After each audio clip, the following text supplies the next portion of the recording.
안녕하세요 여러분, 좋은집 분양인입니다. 계속된 오피스텔 시장의 침체 탓일까요?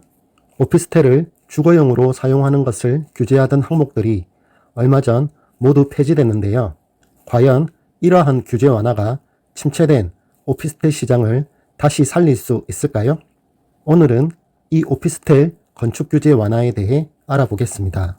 국토교통부가 오피스텔 건축 기준 개정안을 발표했습니다. 이번 개정의 핵심은 바로 바닥난방 면적 제한 폐지인데요.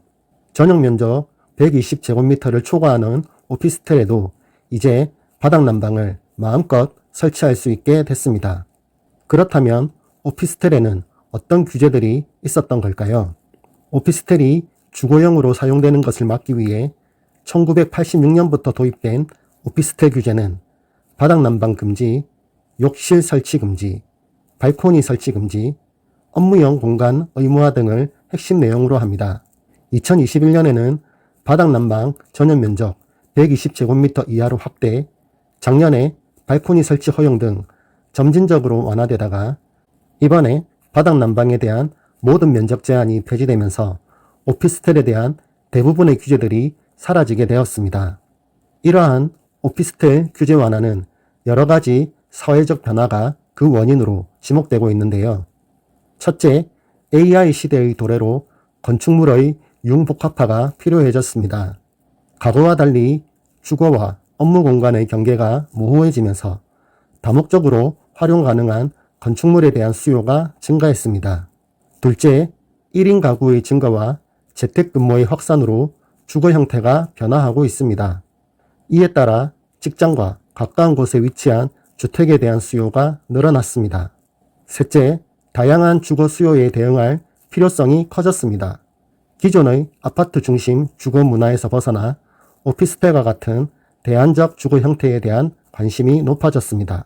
이러한 사회적 변화에 대응하고자 정부는 오피스텔 규제를 완화하여 다양한 용도로 활용 가능한 건축물을 활성화하려는 것으로 보여집니다. 오피스텔이 아파트를 대체할 수 있을지에 대해서는 의견이 엇갈립니다. 바닥난방 제한 폐지로 중대형 고급 오피스텔의 공급이 늘어날 가능성이 있습니다.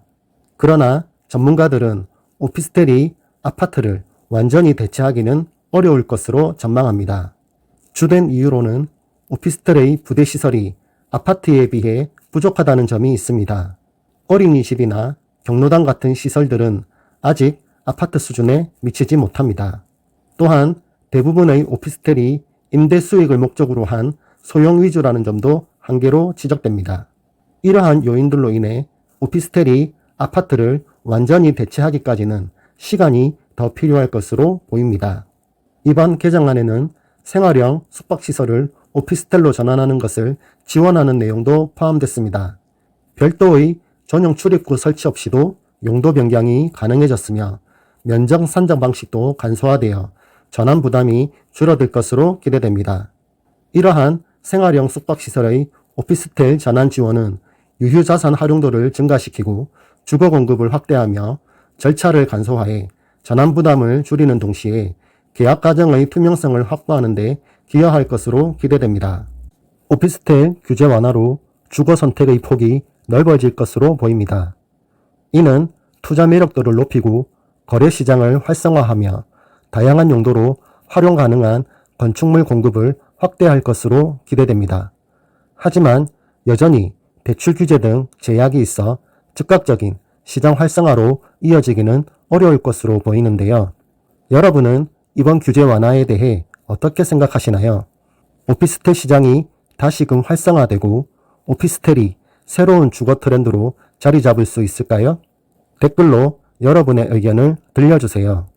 오늘 영상이 유익하였다면 구독과 좋아요, 알림 설정까지. 여러분의 구독과 좋아요는 영상 제작에 큰 힘이 됩니다. 그럼 다음 영상에서 뵙겠습니다.